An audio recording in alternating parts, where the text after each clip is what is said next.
Polish-Australian Business Forum presents Unity. Stories about us.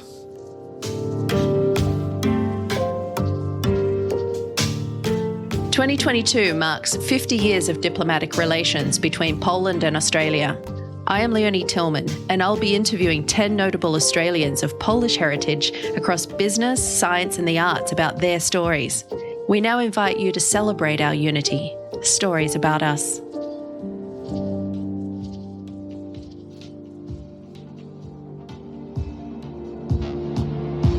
Professor Sev Ozdowski has had an incredible career defending civil and human rights in Poland and Australia. He was the Australian Human Rights Commissioner between 2000 and 2005. He's won numerous awards, most notably in Australia, the Medal of the Order of Australia, and he later became a member of the Order of Australia. And in Poland, he was awarded the Solidarity Medal and later presented with the Officer's Cross of the Order of Merit by the Polish President. I asked him what the starting point for him was in moving in this direction.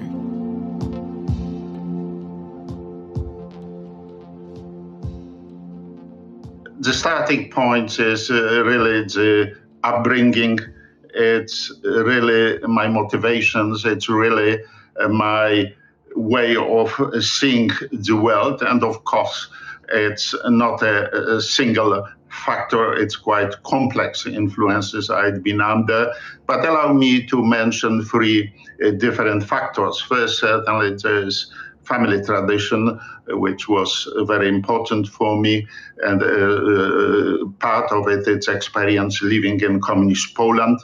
I, for example, witnessed the June 1956 insurrection. I had personal experiences with the communist regime. I'd been arrested twice.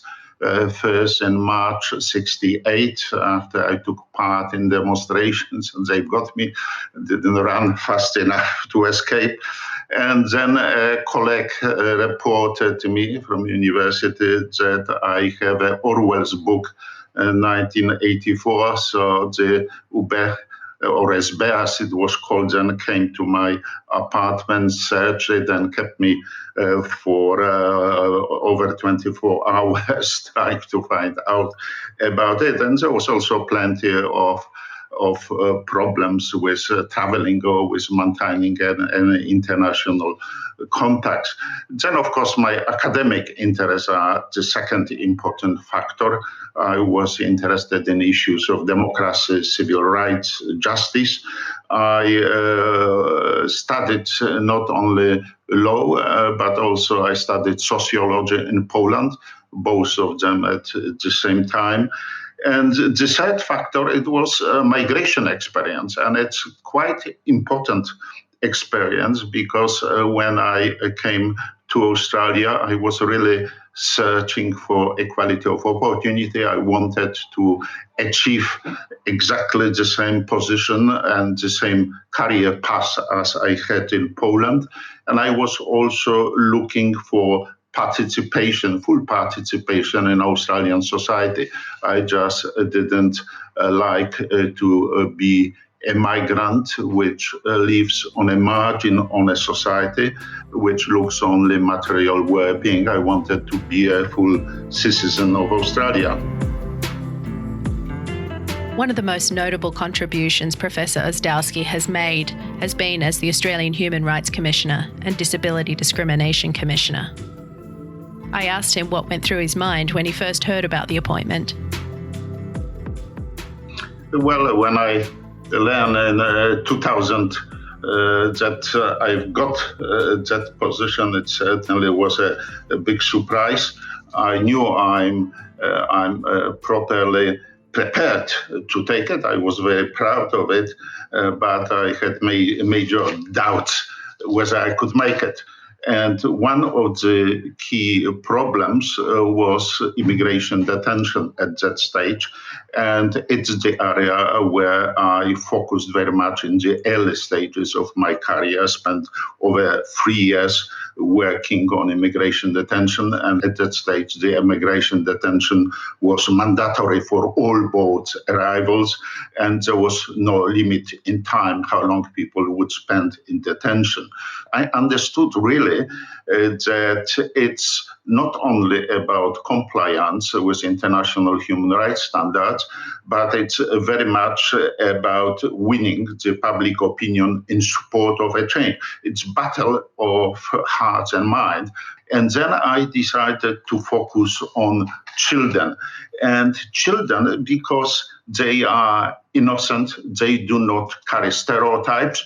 And also there was about 10,000 of detainees in immigration detention centers who were adults. But around that stage, there was about 2,000 children in immigration detention. And when I looked at the time they were spending in immigration detention, I think on average it was about 1.5 years.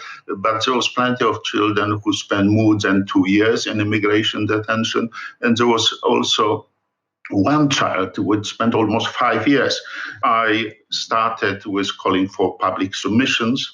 Then I conducted public hearings in all capital cities. I also went to all detention centers. I examined the witnesses, and witnesses included the Secretary of the Department of Immigration, but also detainees who were in immigration detention centers.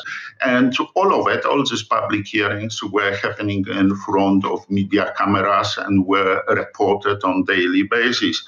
So when I finished the report, and you can see it, it's quite a huge book, it's 500 pages. And when the report was presented in the parliament, government felt very uncomfortable. And usually the attacks against human rights reports were that they have mistakes, they are not accurate. I didn't allow for facts to go into the report which didn't have two sources confirming them. So it was accurate. So the impact was tremendous. And what happened, the Howard government released the children and families within a month of tabling my report. It was done on quiet, without big fanfare, but it's happened also a whole range of practices which we had, legal practices has changed. Allow me to add that this visit to detention centers were very traumatic. They still impact on me when I think about them. You were meeting people who were in desperate situation, quite often with their mental health deteriorated.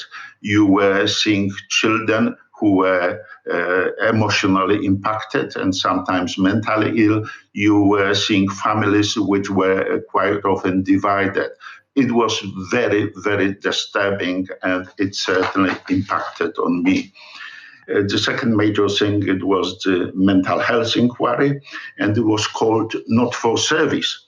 It was called Not for Service because we were getting quite a number of complaints that people with mental health problems went to hospital, and in hospital they determined that they are not enough sick, so they are not eligible to get a hospital service, send them back on the streets. And only after, and I heard of cases, a person broke a few hundred windows in Canberra city centre or walk against the traffic on major highway, then they were taken to hospital and provided support. And what was interesting, Minister Abbott said, well, it's not a problem to federal government, state responsibility. But 3 days later, Prime Minister Howard came and announced in Parliament special budgetary measures. And for the first time ever, the mental health was included into Medicare schedule.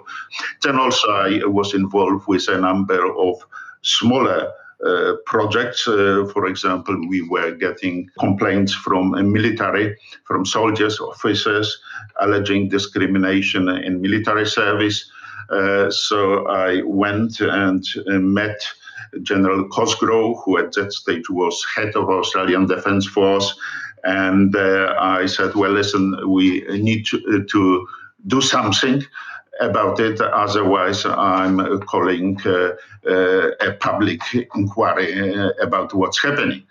And at that stage, General Crossgrove responded, said, well, listen, it's not only up to me. I better talk to the Minister for Defense, Minister Hill at that stage. And then I spoke to Minister Hill and said, I will talk to Big Boss, to Prime Minister Howard.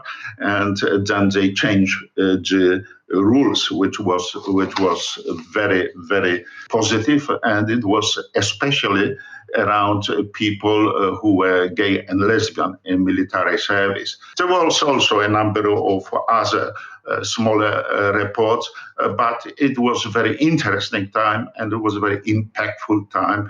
It was a time where I was able to make a good contribution to Australia. It is incredible. I mean, when I think back over that, just to summarize, that's children in immigration detention, it's mental health, it's disability, it's LGBTIQ, it's criminal record and employment. And I've also noted that you did some work with age discrimination as well. It's such a lot to grapple with over a 5-year period. It feels like such a short term. It was. Well, age discrimination, it was rather working on legislation. And it was few meetings with Prime Minister Howard to discuss it. It was much more complex legislation than we really think, because it doesn't really deal only with age people, but with very useful people and how you can limit their participation in the society through legislation. And I think what you're telling me, I'm trying to read between the lines here, but you're saying that you're actually trying to bring about this change, which is not necessarily in the public awareness, and it's not necessarily in the government's desire to do anything about it at this particular time. So you're working really quite independently and you have quite a lot of power at that time. How did that feel, and how did you learn to use that to really bring about that change? You have plenty of power, that's fact. But remember, you are also a big target. If you are a pass breaker, the government doesn't always like what you do. And quite often the public doesn't like what you do. So you are very, very vulnerable to attacks. And you've got to be very careful and ensure that if you go after something, and especially if you make public statements, you are sure that what you are saying is factually correct. So it was a difficult time. I had a small team of people helping me with it. But yes, it was a work to change Australia. And legal situation was reasonably weak because, you see, Australia signed and ratified International Covenant on Civil and Political Rights. But Australia didn't include it into domestic legislation. It's a very different story about discrimination against women, sex discrimination or disability discrimination, or a whole range of other UN conventions, human rights conventions, for example, a racial discrimination convention. But International Covenant of Civil and Political Rights, it's not into our law. And Australia is the only country in the Western world which doesn't have a Bill of Rights. It's difficult to believe it, but we don't have it. Americans have it, the English have it, New Zealanders have it, Canadians have it. We don't have it. And therefore, legally speaking, it was quite difficult work. And do you think this is a role for future human rights commissioners in Australia to change such things? Well, you would require a referendum in order to change constitution. But you could get the International Covenant on Civil and Political Rights implemented through legislation. And I think that the commissioner, every future commissioner, needs to think about it and needs to win that battle for heart and mind. So the government will be ready either to introduce the legislation or to go to referendum. Yeah, this is interesting. You spoke a lot about the battle for hearts and minds, and that makes me think a lot about how we tell this story, how we can tell stories of discrimination and bring about the awareness of the people. And that's where I guess the democracy of a country like Australia, we have to tell those stories so that people get passionate about it, so they call for change, so they bring in the right leaders to do something about it. Yes, because you see, when you look at democracy, technically it's a rule of majority, but practically it is how majority handles minorities. Yeah, it is really the core of democracy, and minorities are not always that popular with the majoritarian population, but they got rights, and their rights have got to be protected. He engaged with the United Nations through that period, including working on the new UN Convention on Rights for People with Disabilities. He shares more on that experience. It was one of more pleasant jobs I had as a commissioner, because it involved quite much of travel to New York, Geneva, Bangkok, staying in a good hotel, meeting with good people, and so on. So it was fun. But the key reason I was going there, it was negotiations regarding the new UN Convention on the Rights of People with Disabilities. So after I finished being a commissioner, it's in a way continued either through my conferences on human rights education or from work with individual countries. But it was I was appointed as an expert to go and help them.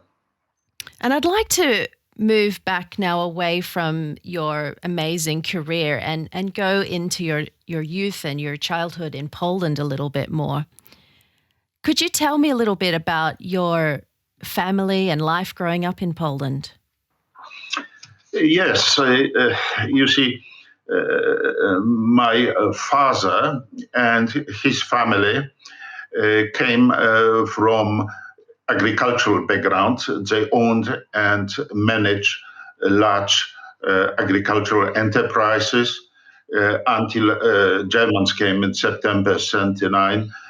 They managed a property in Roszków near Jarocin in western Poland. It was large property. It was over 1,000 hectares.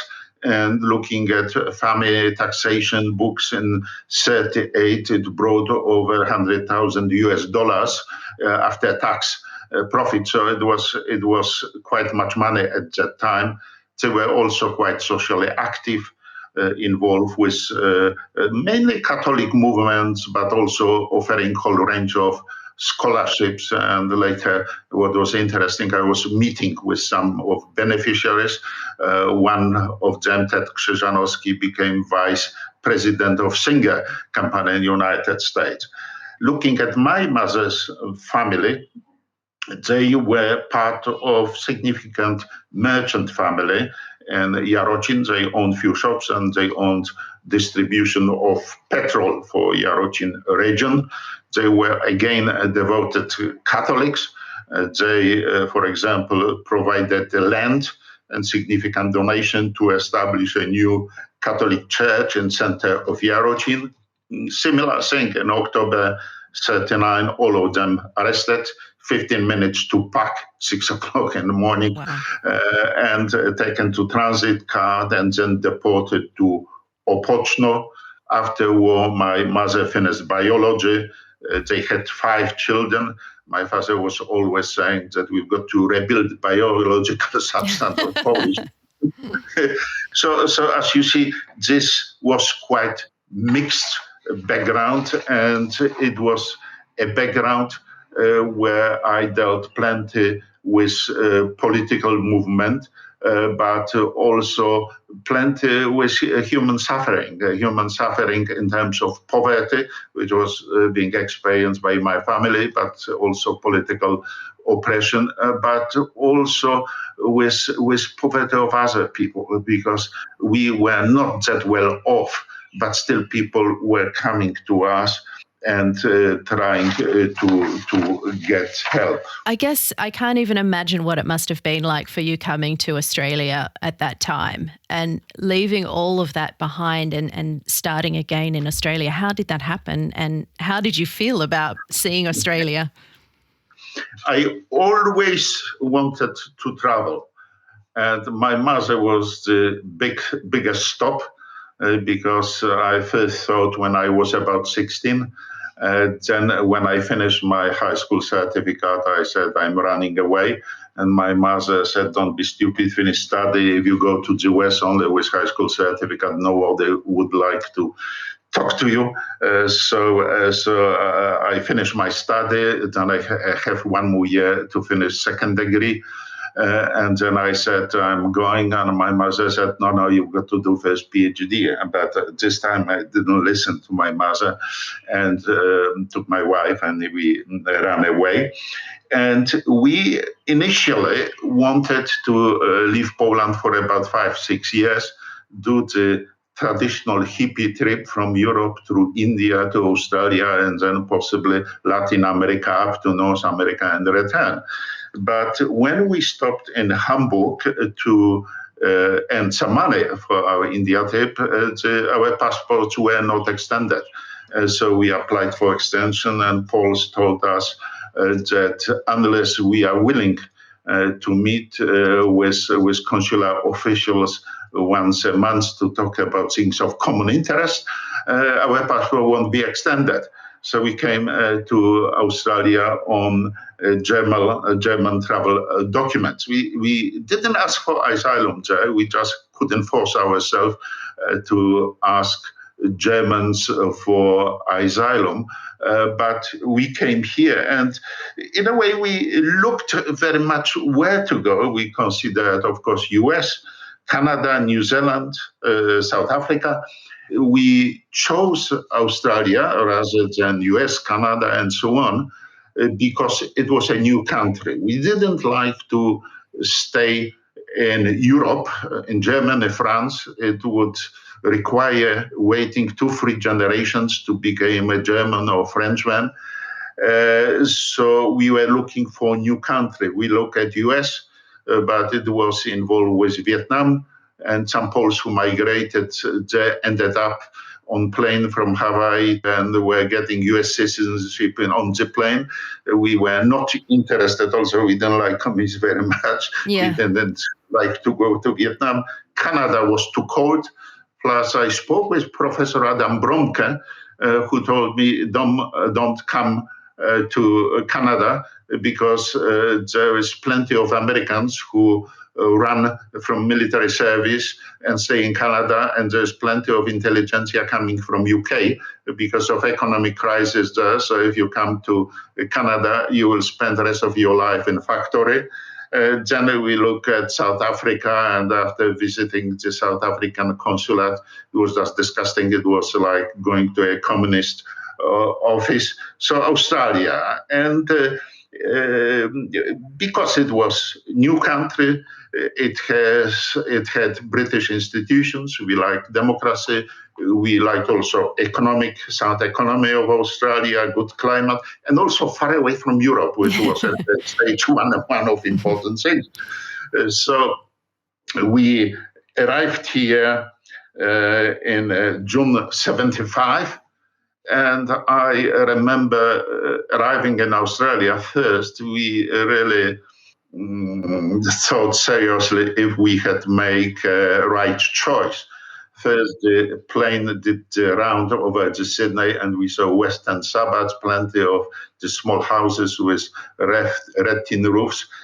Then we went in a very old bus from the airport to Vilau, to migration reception center. And then we went for a walk from migration center, and the pram we brought from Germany lost a wheel and it couldn't be repaired. And then we went shopping, and they were giving us paper bags, and in Germany they were plastic bags. So we said, oh, bloody hell, where did we come?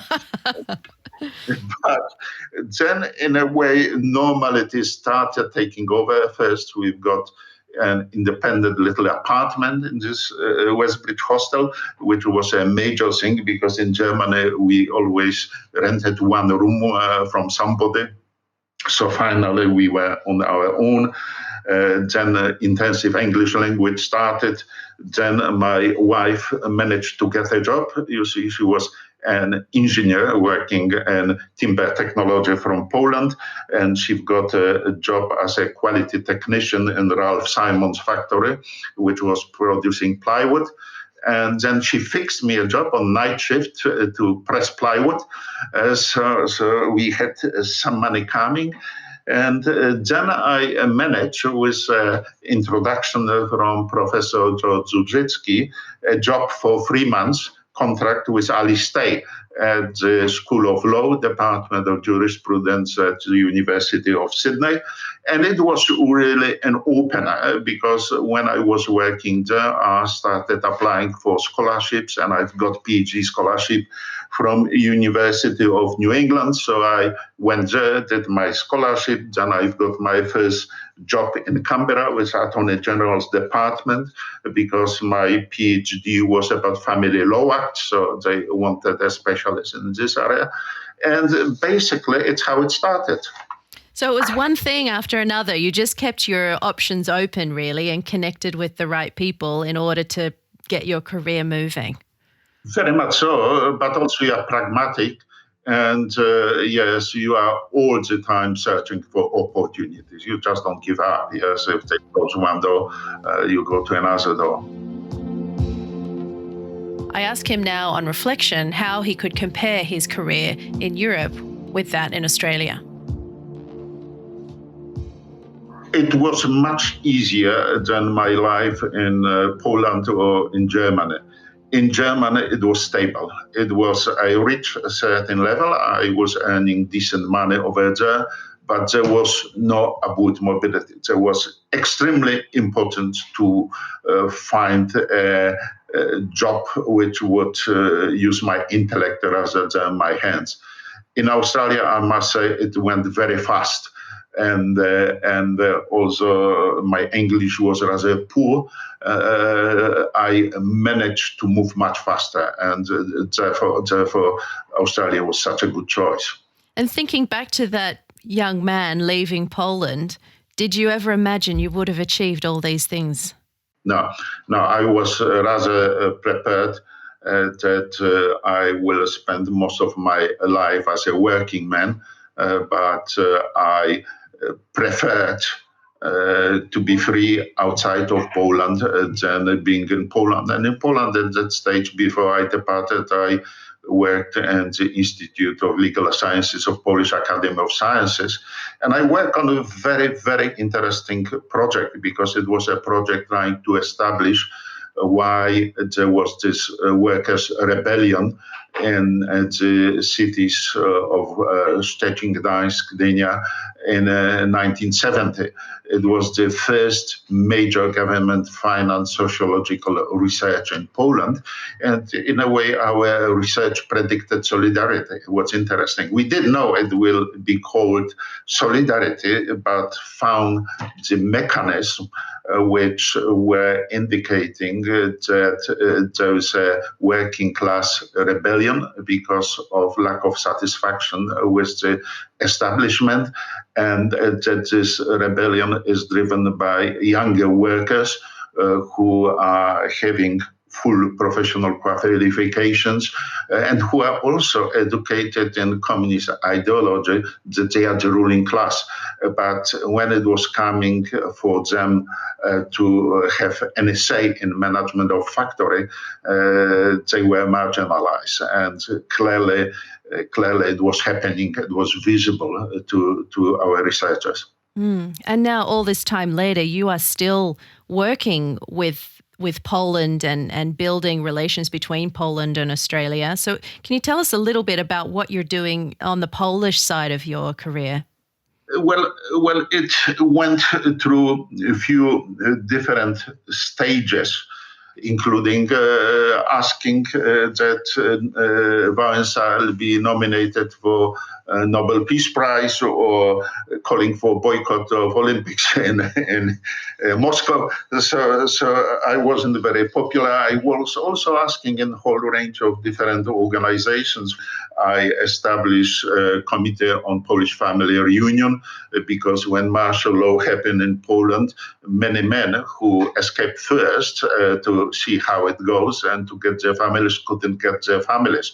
Then, of course, post 89, it's changed. It was very much a work to help to rebuild Poland. I remember, and at that stage I was working in the department of Prime Minister Cabinet running economic section, and drafting and printing on departmental computers, printers, about 200 letters to key enterprises that were to be signed by Polish ambassador and seeking cooperation and investment in Poland.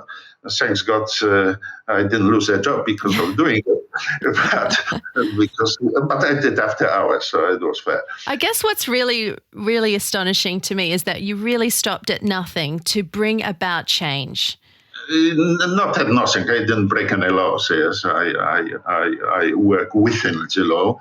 Then I ran the first trade mission to Australia from Górnośląski Bank Towarowy, and of course work closely with establishment. And then after it was established, Australian Institute of Polish Affairs, which in a way was very important in terms of work which we were doing, because it built a relationship between Poland and Australia, because we've got people like Hanna Suchocka, former Prime Minister of Poland, of Jan Krzysztof Bielecki, also former Prime Minister, Adam Michnik, Jan Karski, the one who reported on extermination of Jews to Americans, Jan Nowak-Reziołajski, who was head of Radio Free Europe, Stefan Kisielewski, and also co-organized a visit of Lech Wałęsa to Australia. It was extremely interesting, yes, to go for meetings, for example, with Lech Wałęsa to Prime Minister Howard, or taking Adam Michnik, for example, to Gareth Evans, foreign minister, could tell you plenty of stories about it. But it was very, very important work. And you see, after also 89, I slowed down my work for Polish organizations. And there were really two reasons for it. One reason, it was that this overwhelming goal of independence of Poland disappear, and there was plenty of partisan interest, and I didn't like to be entering this individual fight. And also Poland, as it became independent and grew in strength, and its democracy grew, there was less place for people like me to be arguing for it or fighting for it. So this new stage came, which really involves work on academic level. I organized, for example, international conference. One I organized altogether 9 of them about human rights education, one in Krakow, Poland. Then I brought to Australia a whole range, finance and supported bringing to Australia a whole range of Polish academics for either participation in conferences or for longer periods of time. So I'm also now on a range of advisory boards for Polish academic journals dealing with sociology, with political sciences. So over the time, the involvement with Poland changed significantly. And so looking back over all of those experiences, and even now with the work that you do on boards and the awards you've won and the work you've created, what is this standout thing that you're most proud of? It's possibly difficult to point to one thing. I would suggest then on general level, I'm very proud of helping to build a better society in Australia, more caring society in Australia. But I'm also very proud of my work to help with independence of Poland. And looking at particular projects, we spoke about these children in immigration detention. It was very good. Huge contribution to multicultural affairs, starting with drafting the first national agenda for multicultural Australia. I'm still the longest serving chair of Australian Multicultural Council, which involves plenty of influence still today. Also contributing to centenary of Federation of Australia. Yeah, I drafted most of the report with John Kerner, who was former Premier of Victoria, about how to celebrate. And when you look, for example, at the rail from Alice Springs to Darwin, or at Federation Square, there were two investments which we recommended in my report. Of course, John Kerner was the driving force here. I didn't have an imagination that we could impose such a huge expenditure on our budget. But Paul Keating didn't like very much the recommendation at that stage. But yes, there's whole range of projects which I'm very proud of, and also bringing Jan Karski, Lech Wałęsa, Michnik, others to Australia to introduce them to Australian public, and especially in Parliament House, or arranging for Suchoska lecture at National Press Club. It impacted, and for example, getting the vaccines from Poland now links to this good relationship which we've been building over the years. And I think your own personal values are coming through very strongly after all of these stories and the legacy that you've left. But if we look more at the Polish and Australian values more inherently, how would you describe them? Are they similar? Are they different? My Polish and Australian careers are very much interlinked.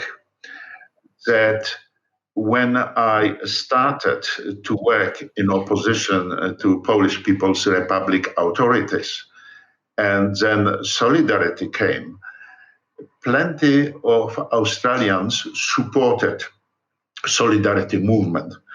I remember helping to put an advertisement into the Australian after martial law was introduced in Poland. We had, close to 1,000 people in Australia who were somebody in this society. And what's interesting is every one of them had to pay $20 to put their name on the advertisement, because we didn't have the money to do it, and they did it. So what it means, the Australians were supporting Polish independence and Solidarity movement. Being one of the persons who was a leader at the stage fighting for this independence was giving me access to top echelons of Australian society. And it helped me later with my career, with my movement, because my name became known, I became known, and people were willing to listen to me. So there's this funny and difficult to believe connection that in a way my work for Poland to abolish communism in a way serve also my advancement in terms of career in Australian society. It's interesting. Sometimes things are unpredictable and how they do work. It's an incredible legacy that you've left. Professor Sev Ozdowski, thank you so much for sharing your stories. It's a pleasure, and thank you for talking.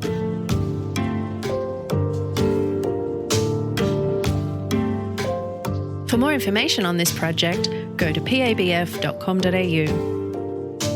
This podcast was brought to you by the Polish Embassy in Australia, Polish Investment and Trade Agency, Polaron, the Freedom and Democracy Foundation, English for Business, and SBS Radio. This was put together by Marchmade Collective.